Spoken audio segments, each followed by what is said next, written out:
I recently had a craving for some fresh pasta, so I made some. I started by pouring 2 parts Tipo 1 and 1 part Semola onto the bench and made a well for the eggs in the center.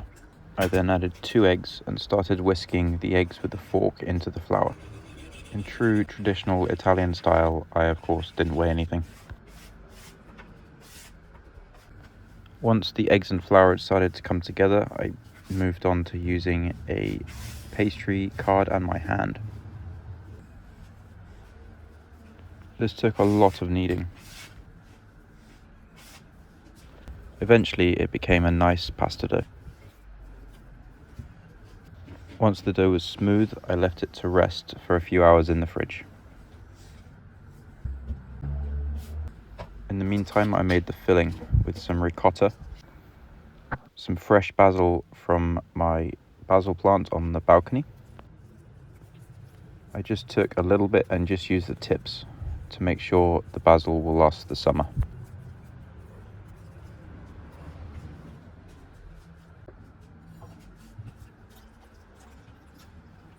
I then gave the basil a quick wash and then roughly chopped it before adding it to the ricotta. I then zested 1 lemon into the ricotta and the juice of about half the lemon. A good trick, if you turn the microplane upside down, you can catch all the lemon seeds. I then added a healthy amount of pepper and a sprinkle of salt, before slicing and mincing 1 garlic clove.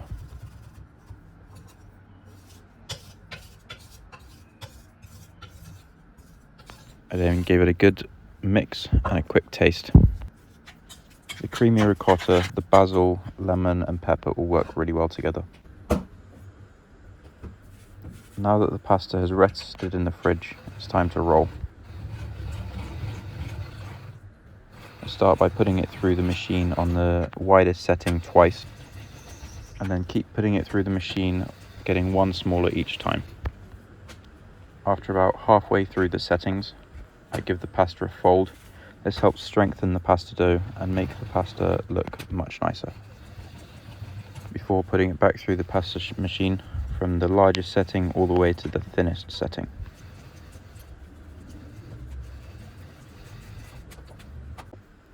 Once I have rolled the pasta all the way to the thinnest setting, I trim the rough edges and cut the pasta in half.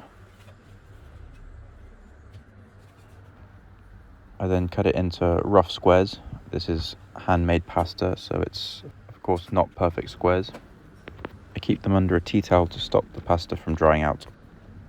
Taking a few at a time, I put the squares on the bench. Add 1 teaspoon of the ricotta mix to each square. I then brush 2 sides of the square. I'm only doing a few at a time so the water doesn't dry up. I then fold the square over and push out any air. I then fold the 2 sides around, brush with a little bit more water to form a beautiful tortellino. I then repeat the same thing until I've finished all of the mix. This is how they came out. Of course, they're not perfect because they are handmade pasta, but I'm pretty happy with the results. I did change halfway through to make them look like little boats. Now it's time to cook the pasta. I season the water really well and add 1 anchovy with a little bit of the anchovy oil to a pan, along with some lemon juice.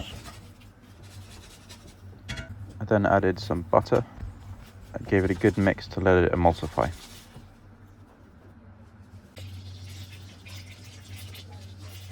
I then cooked the pasta in the boiling water for 3 minutes.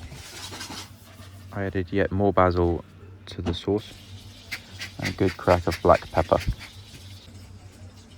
I added a splash of pasta water and then added the pasta into the sauce. I gave it a good mix to help the starches thicken the sauce and emulsify everything together. It's It's now time to plate on these beautiful plates my fiance found in a charity shop. I then spoon the sauce over the tortellini,